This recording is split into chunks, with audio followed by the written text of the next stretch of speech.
السلام عليكم ورحمة الله وبركاته. اللهم صل وسلم وبارك على سيدنا محمد عليه أفضل الصلاة والسلام. النهاردة بقى جاي معاكم في فيديو جديد ويوم جديد. امبارح كان تجهيزات العزومة، النهاردة يوم العزومة. هنبدأ معاكم بالعجين. جبنا 4 كيلو دقيق، حطينا عليهم نص كوباية سمسم، بيكنج باودر، باكو فانيليا، معلقتين كبار خميرة. جبنا 2 كيلو لبن. بتحط بقى العجين، اللبن على قد العجين ما يقبل معاك اللبن. دي حاجة تبع راحتك برضو، ممكن تخليه جامد ممكن تخليه مرق زي ما انت عايز.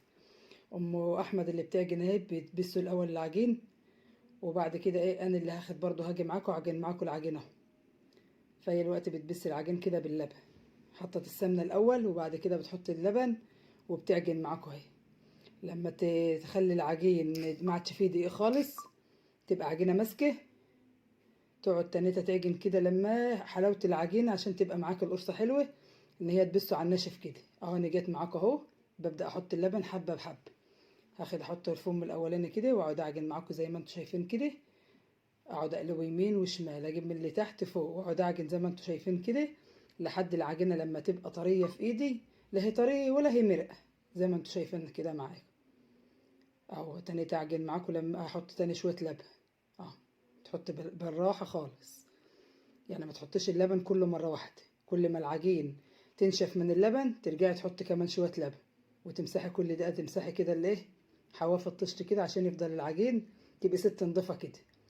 طول ما العجين في حواف الطشت تبقي ست مش نضيفة. لما تمسحي العجين أول بأول كده تبقي ست شاطرة. وانت اخواتي الكبار برضو واخواتي الصغيرين شطها اهو. بقلبه اهو يمين وشمال اهو، وارجع تاني احط معاكم برضو شوية لبن. كل ما ينشف العجين اهو هرجع احط معاكم تاني لبن اهو. شوفوا بصي بلف حوالين العجينه باللبن ازاي، واعجن اعجن بايديا الاتنين، مره كده ومره كده. هتني اعجن اهوت. وهنوع عليه بقى ان الحاجه ام احمد اللي هتيجي معاكم عشان تنوي معايا نوت معايا الشهاده اهو. كده خلصنا العجين. هنغطيه بقى بكيسه نضيفه وبخلقه نضيفه ونسيبه بقى لما يخمر. هنا بقى يا جماعة أمي وأختي جابوا القرص، كانت خمرت وقعدوا يخبزوا فيها زي ما انتوا شايفين كده. لأن أنا كنت عند البوتاجاز بمولعة الأكل، هما بيعملوا حاجة وأنا بعمل حاجة. احنا بنعمل بقى القرص الكيكي الحاجات اللي هي التقيلة ديت عشان تستوي بسرعة. وأنا على فكرة زعلانة منكم علشان أبو مالك كان عازمكم والمشاهدين تيجوا تفطروا معانا وانتوا ما جيتوش فطرتوا معانا. على العموم كل سنة وانتوا طيبين وعود عليكم الأيام بخير. ايه رأيكم بقى في القرص الجميلة بتاع ام احمد الصغيرة وام احمد الكبيرة؟ ادي القرص، كمية القرص اللي انتوا شفتوه خبزناها اهي واستوت في الفرن. ايه رأيكم فيه انا بقى هاجي معاكم اهو بالكيك.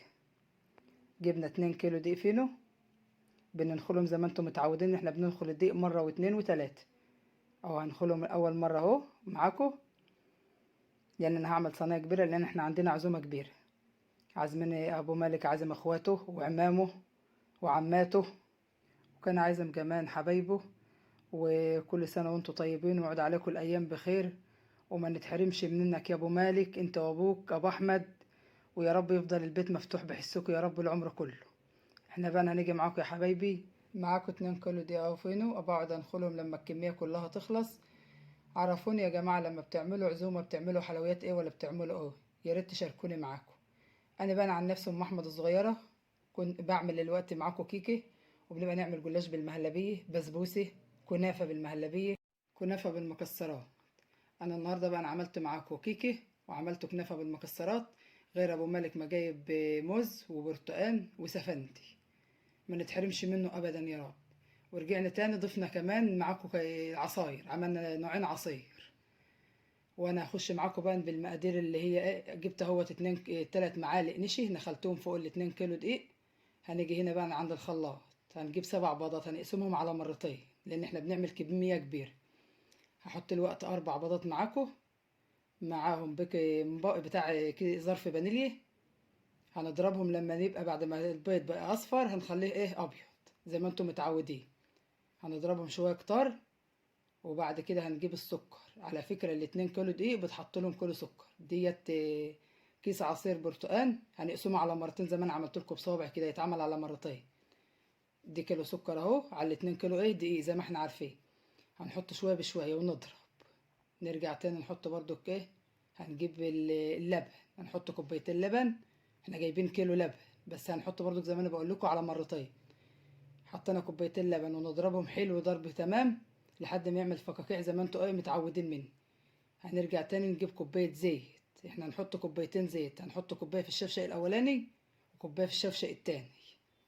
نرجع نقفل الشفشق الوقت ونضرب. هنضرب شويه كتار. وهنجيب بقى الطبق البلاستيك اللي هنحط فيه اللي احنا ضربنا الاولاني الشفشق الاولاني دي اهو. كده فضلنا الشفشق الاولاني. هنكمل بقيه المقادير. هنحط لسه معانا، احنا عملنا 4 بيضات، معانا الوقت 3، يبقى كده 7 بيضات. هنحط ال3 بيضات وهنحط كمان ظرف فانيليا عشان زفرة البيض. وهنحط بقيه الكيس العصير اهو. هنحطه بالمعلقه وهنضربه في الخلاط تاني لحد برضو اللون ما يبقى اصفر. بعد ما كان اصفر هنخليه ابيض. دلقت كوبايه الزيت معاكم اهي، ودلقت السكر ودلقت اللبن، وبضربه في الخلاط زي ما انتم شايفين كده الكميه كلها. هتلاقوا اهو. وهوريكم الفقاقيع اهيت اللي في قلب الطبق اهي. يبقى كده الكيكه ايه ناجحه معاكم. هاجي معاكم الوقت على الترابيزه اهو. هجيب دي المقادير الجافه بقى. دي الدقيق على النشا، وهنا بيكنج باودر وكيك شيف. هجيب الصينيه الاول ادهنها دهنه زيت وارجع ابطنها بالدقيق اهو. بدهنها دهنه زيت اهو. دي الصينيه الكبيره اللي عندنا، اكبر حاجه اللي هي بتاع العزايم. ببطنها بقى من الجنوب ومن الارضيه. هجيب معلقه دقيق اهو. بالمعلقه دي احطها في المصفى وهندخلها زي ما انتم شايفين كده عشان تبقى الصينيه متبطنه حلو.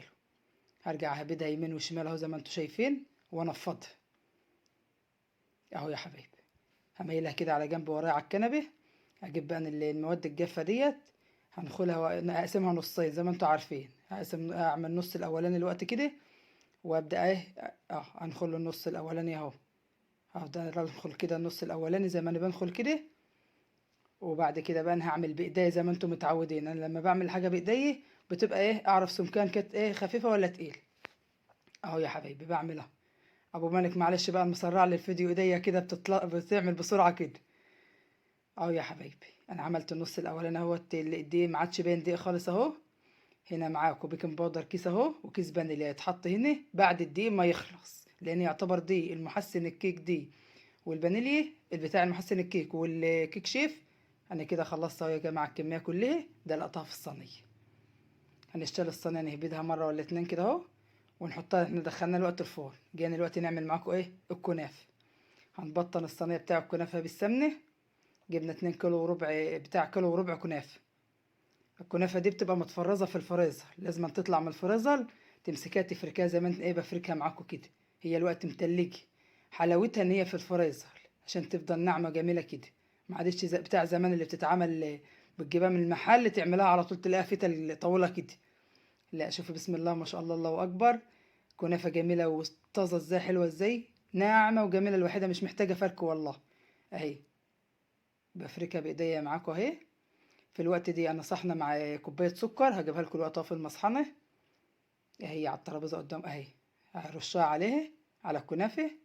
والكيلو وربع الكنافه عليهم نص كيلو سمنه على زيت.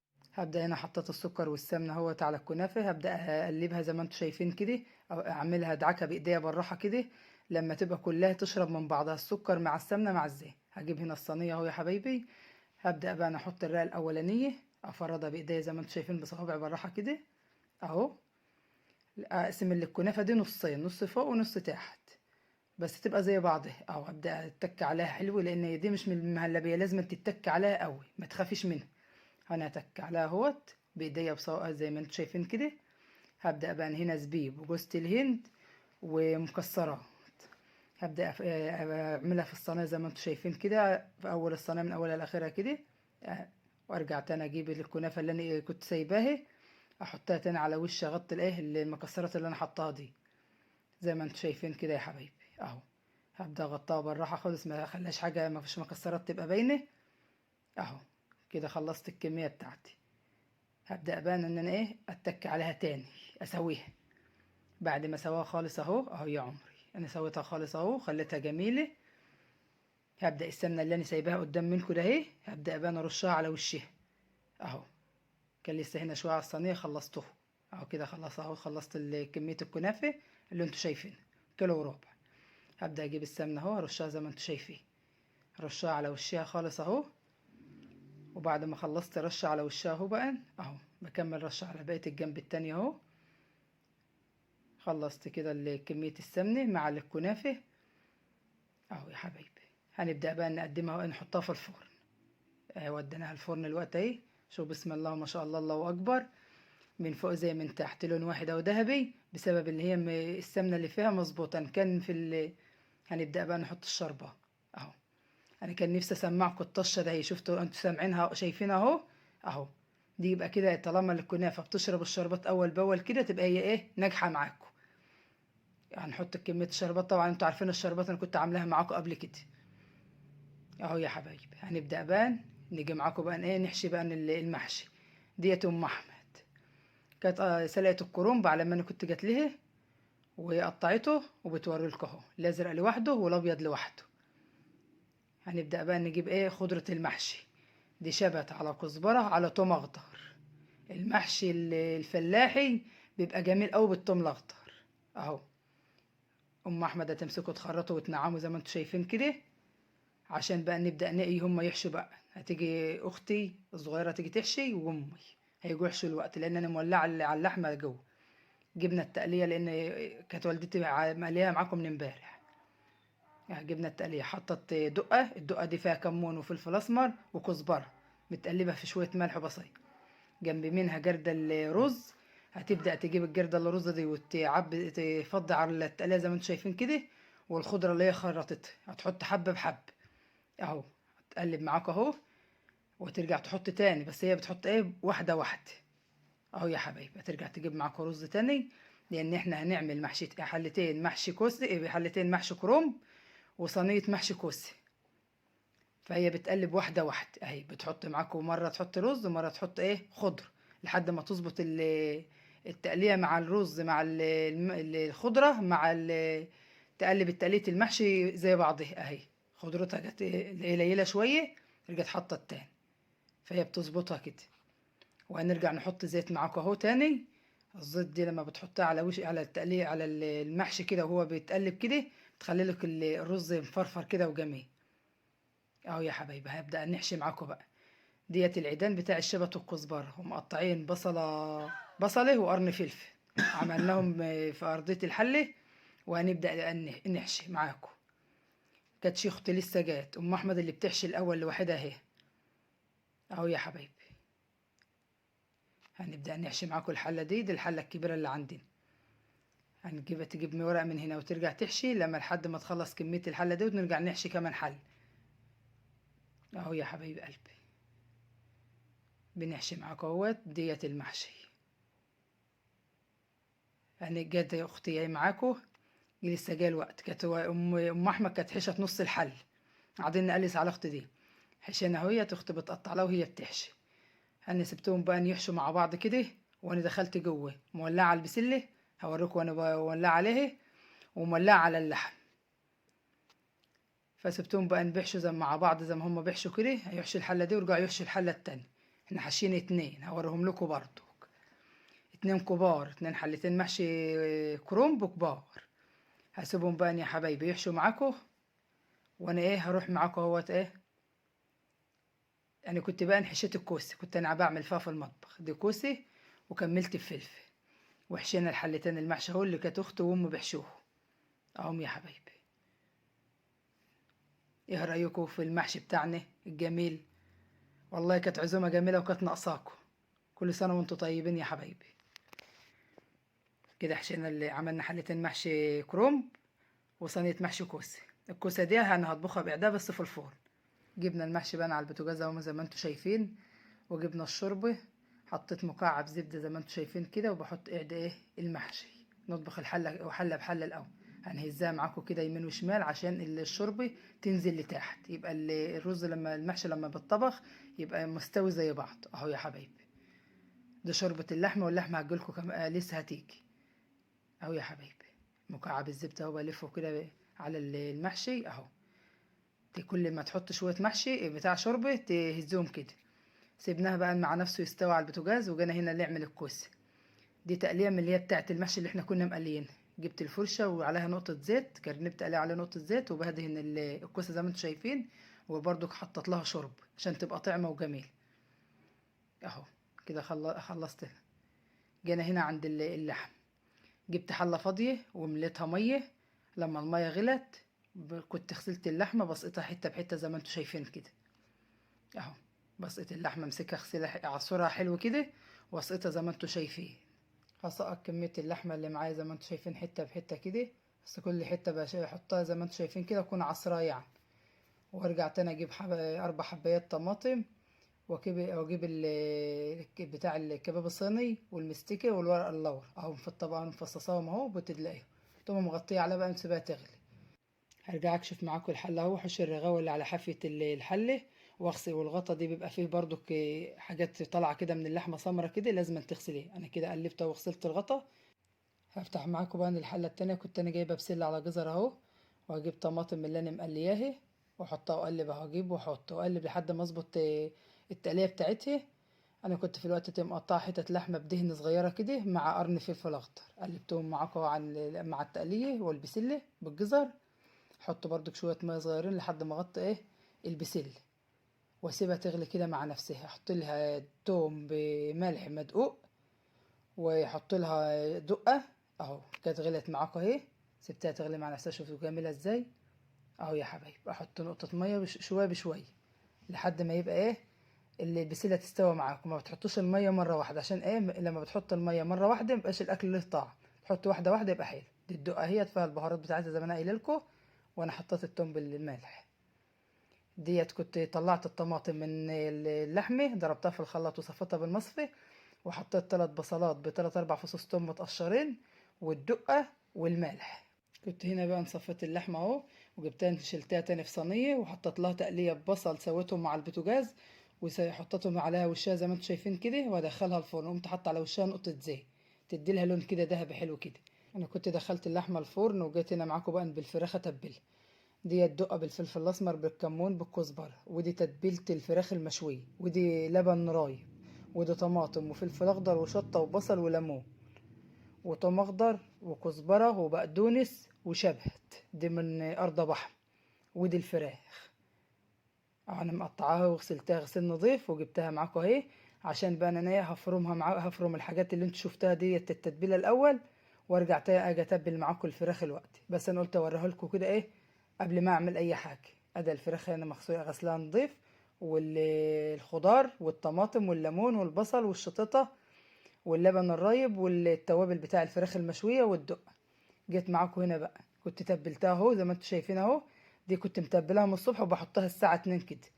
قطعت هنا بصل على فلفل اخضر على بطاطس، تتبيله كده تحت اللي في الصينيه تحت الفراخ اهو. بحط في جوز الصوان. حطيت في الصينيه الكبيره والصينيه التانية اهو. هبدا بقى انا اشيل اهو يا حبايبي. رصيتهم الوقت على الصينيه اهو. هرش بقى رشه زيت كده خفيفه على الوش، وابدا ادخلهم معاكم الفرن. دي فراخ متبله وتتشوي اهي. دخلت معاكم الفرن اهي. دي الصينيه الصغيره اهي. شوف بتبقبق معاكم ازاي. انا ما حطيتلاش اي حاجه، هي التتبيله هي بس مهديه عليها الفرن من فوق ومن تحت. تتشوي زي ما انتم شايفين كده يا حبايبي. وبعد ما تتشوي كده هجيب فحم، واحط عليها فحم في الحله وارصيه، واقوم مغطيه عليه اهو يا حبيبي. كده الشكل بقى النهائي اهو. دي الصينيه الصغيره اهي، وهوريكم الصينيه الكبيره برضو كمان. هطلعها فوق الفرن اهو. اطلع دي والتانيه فوق الفرن. ايه رايكم يا حبايبي بقى في الفراخ المشويه بتاع ام احمد الصغيره؟ على الله تكون عجبتكم اهو يا حبايبي. اوريكم الصينيه التانية اهو. انا طلعتهم الاتنين على الفرن اهو. بسم الله ما شاء الله، الله اكبر. بألف هنا وعافيه للي ياكل اهو يا حبايبي. دي الصينيه الكبيره اهو. سويتها هيت وطلعتها على الفرن. وكانت الصغيره اللي في الفرن اللي انا كنت بوريها لكم التانية اهي. هذا الشكل النهائي بتاع الفراخ بعد ما اتشوت. لسه انا حاطه حته فحمه على البوتاجاز تولع، واحطها لكم. وانا هوريكم وانا بحطها في الحله برضو. خلصنا كده الفراخ اهو. جبت شويه شبت وكزبره قطعتهم، وحطيت الورقة الحراري اهو في قلب الحلة اهو. برص اهو حبة بحبة، وارش ارص الكمان وارش كزبرة بالبقدونس بالشبت اهو يا حبايبي، زي ما انتوا شايفين كده. اهو جايبه الطبق بالفحمايه في النص اهو. مش هحط عليها زيت الوقت، لما اخلص الكميه الزفر اللي احطها في الحل اهو. وهرش تاني معاكم شبت وكزبره اهو اللي انا خرطاه اهو. اهو احط بقى معاكم نقطه زيت اهو، واقوم قافله بقى اهو يا حبايبي. واقوم قافله كده بالغطا اهو، واقوم قافله عليها بقى عشان ايه؟ الفراخ تلقط من الفحم، تبقى مشويه زي ما كنت شويها في شوايه. انا بعمل لكم الطبيعي خالص. خلصنا كميه الفراخ، جينا بقى هنا انا عامله صدر فرخه بيضه مقطعه مكعبات صغيره زي ما انتم شايفين كده. حطيت من معلقتين سمنه ونقطه زيت، وبشوحهم كده عشان اعمل مكرونه بشاميل بالفراخ اللي بصدور فراخ مش بلحمه مفرومه. كنت هنا مقطعه بصل على فلفل اخضر. عصقت اللحمه للفراخ الصدور الاول، تدي لها صدمه كده الاول، لما لونها بعد ما كان احمر يبقى ابيض، تقوم حاطه عليها البصل بالفلفل. حط عليها نطرة دقة وشوية توم اللي هو مدوق بالملح، وتغطي عليها مع نفسها. سيبناها بقى تستوي مع نفسها كده. جينا نعمل هنا ايه؟ المكرونة بشاميل. حطينا 3 معالق سمنة كبار، ويجي ربع كوباية زيت. هنحط يجي 4 معالق دقيق ولا 5 اهو. نعمل البشاميل. هنفضل نقلب فيها لما لون الدقيق بعد ما كان ابيض يبقى احمر، وتشم ريحته بقى. هنفضل نقلب كده على طول. كنت تاني بعد ما سلقت المكرونة، قمت حايشه من ميه سلق المكرونه قيمه يجوا كوبايتين مع كيلو لبن مع شويه شرب. هتشوفوني انا بحطهم بالتدريج كده. ديت ميه المكرونه. ليه بتحط ميه المكرونه يا ام احمد؟ بتدي طعم للبشاميل احلى، وفيها النشويات بتاع المكرونه. رجعت حطيت اللبن اهو بالتدريج، كيلو اللبن. وهجيب برضو كعوز شويه شرب اهو يا حبايبي. هفضل اقلب فيه حتى لو كلكعت منك ما تخافيش، دي شويه شوربه لحم. حتى لو كلكعت منك ما تخافيش، تضربها عادي في الخلاط وبترجعها تاني الحله، وتسيبها على البوتاجاز لما تبقبق كده شويه، ترجعي تحطها عادي ما يبص. ايه رايكم في ايه؟ جميله بسم الله ما شاء الله. انا ليه ضفت بقى ايه الكيس البشاميل الاصلي؟ عشان تدي لها طعم احلى كمان. وبحط شويه جبنه من اللي انت كده يعتبر خلصتها اهو. حط كرنيب بشاميل في الصينيه اللي ما تدهنيش زيت، انت بتدهني كرنيب مكرونه بشاميل في الارض البشاميل بتاعته اهو، عشان تبقى تيجي تشتريها تلاقيها خرطه ماسكه بعضها. واحط نص البشاميل دي على المكرونه واقلب زي ما انتم شايفين كده اهو. تيجي بقى من فوق لتحت لحد كل المكرونه لما تتملى بشاميل، ترجع تحطها تقسمها نصين، نص تحت ونص فوق. انا قسمت نص انا اهو، حطيت نص في الصينيه اظبطها حلو. وابدا اجيب ايه؟ اللحم، الصدور اللي هي الفراخ اللي انا عملتها معاكم اهو يا حبايبي اهو. اللحمه الفراخ اللي انا عصقتها، شو بسم الله ما شاء الله جميله ازاي وحلوه. امسكها افردها حلو اهو. ايه رايكم في الجمال دي؟ حاجه طبيعيه خالص وبسيطه، يعني مش شرط تعملها بلحم. جربوها والله العظيم ما هتندموا، هتبقى جميله جميله اهو. برجع احط المكرونه التانية، اغطي اللحمه اللي انتوا شفتوها دي اللي هي بتاع صدور الفراخ دي اهو. غطيتها تمام اهو. بعد كده احط شويه البشاميل اللي انا كنت ناقصاه، اسوي بهم الوش. كنت انا في الطبق اللي قدامي هناك ده اهو حاطه فيه جبنه موتزاريلا على جبنه رومي، اللي هي الكيس الجبنه اللي بيبقى مشكل دي اهو يا حبايبي. تقوم حطها على وشها كلته اهو، واقوم شايلاها بدها مرتين كده عشان لو كان فيها هوا ولا حاجه اهو. نروح بقى على الفرن. ايه رايكم في حلاوتها وجمالها؟ واخده اللون الذهبي ازاي؟ الله اكبر بسم الله ما شاء الله. انا عايزاكم بقى انتوا تشوفوا ام احمد ايه رايكم في اكلها. اكلها حلو ولا وحش، ولا هي بتشكر في نفسها وخلاص؟ يا ريت تعملوا لنا لايك وتدعمونا. جينا بقى يا جماعه هنا على الكفته. كنا جايبين كيس خلطه كفته بدلقناه على الكفته اهو، وفي قشطه بيضه، وجبت شويه بقسماط وقلبهم في بعض لحد ما الكفته تبقى كويسه. اقوم جايه مصبعه واحط الاخت في البقسماط، وهي تحط من البقسماط تحط في الصينيه. هنفضل نعمل الكميه دي كلها لحد ما نخلصها اهو يا حبايبي. هصبع زي ما انتم شايفين كده، وادي لاختي واختي تحط في الصينيه. الصينيه دي مدهونه زيت. هنفضل نصبع كده لما لحد ما الكميه كلها تخلص. نملى جوز الصواني، الصينيه الكبيره دي وصينيه صغيره تانية هوريها لكم برضو اهو. بنخلص اهو، هنخلص الكميه كلها. تصبيع الكفته زي ما انتم شايفين كده يا حبايبي. ديت كفته لحمه صافي، لحمه ببصل بفلفل، يعني بصل حاجه بسيطه يعني مش كتير. خلصنا اهو الصواني اهو يا حبايبي. كنا عملنا جوز الصواني دي، واحده كبيره واحده صغيره. جبنا شويه تقليه بزيت ودهناهم بالفرشه زي ما انتم شايفين كده، عشان احنا هنسويها في الفرن تبقى زي المشويه. وهعمل لها برضو حته فحمه معاكم اهو يا حبايبي. عاملاها بالتقليه دي. لما اخلصها خالص كميه كنت دخلتها الفرن وطلعتها من الفرن اهو يا حبايبي. ايه رايكم في عمل كفتتي؟ الله اكبر، بسم الله ما شاء الله. اهي جميله ما فيش زيها في الدنيا. يا ريت تقوموا تعملوا الاكل اللي انا عملته ده، تجربوه عشان تقولوا هو حلو ولا وحش. مش بالشكل ده، بالطعم. دي كنت جبت بقى الكوسه اللي انا كنت موريها لكم، كنت سويتها زي ما انتم شايفين مع الفلفل. ايه رايكم في الجمال والحلاوه دي كلها؟ بسم الله ما شاء الله، الله اكبر. هنبدا بقى نجهز السفره اهو يا حبايبي. جينا معاكم بقى نجهز السفره. إيه، مخلل، سلطه، شوربه، رز بشعريه، إيه، بسله باللحمه اللي انا كنت مقطعاها، الكفته اللي انا عاملاها معاكم، الفراخ المشويه، الكوسه، المكرونه بشاميل اهو يا حبايبي، وشوربه وعصير ودقه وليمون وقرص وخضار. كل حاجة، كل الخير موجود الحمد لله. ما نتحرمش من ابو مالك ومن ابو احمد، ونرجع طول عمرنا يا رب على حسهم وما نتحرمش منهم ابدا يا رب. كنا جايبين هنا خضار كرات وجرجير وفجل. ايه رأيكم في السفرة الجميلة الحلوة دي؟ كل سنة وانتم طيبين ويعود عليكم الايام بخير يا حبايبي. عرفونا العزايم بتاعتكم بتعملوا فيها اكل حلو ايه. يا ريت اكيد بتعملوا احسن من عندنا. ايه رأيكم في اكلنا البسيط الخالص الحلو اهو يا حبايبي؟ ادي السفرة الجميلة الاكل اللي احنا عملناه النهارده، حطيناه على السفرة زي ما انتم شايفين اهو. جبنا مفرش كبير وحطيناه في الصالة في البيت من تحت عند ابو احمد، وحطينا الاكل عليه. كان في الوقت ده قرآن المغرب بيقول، والناس الضيوف اللي هي جايه عندنا قاعده بره في البرندة مستنيين لما المغرب يأذن اهو. حاطين الكوم مع حتة لحمة ان كان ورك او صدر، الكباب لوحده، الكوسة والفلفل لوحدها، المكرونة بشاميل، قرص، بسلة، شوربة، سلطة، حادق. يعني مشكلين من كله كده، يعني اللي نفسه في حاجة ياكلها اهو يا حبايبي. ايه رأيكم في الاكل الجميل دي؟ بسم الله ما شاء الله، الله اكبر. هي حاجة بسيطة بس بتجبر الخاطر. كل سنة وهم طيبين يا رب، ويعود عليهم الأيام بخير أبويا وأخوي، ونيجي طول عمرنا على حسهم يا رب بحق جاه النبي أهو يا حبايبي. إيه رأيكم في الأكل الحلو دي أهو؟ جميل والله، بسم الله ما شاء الله.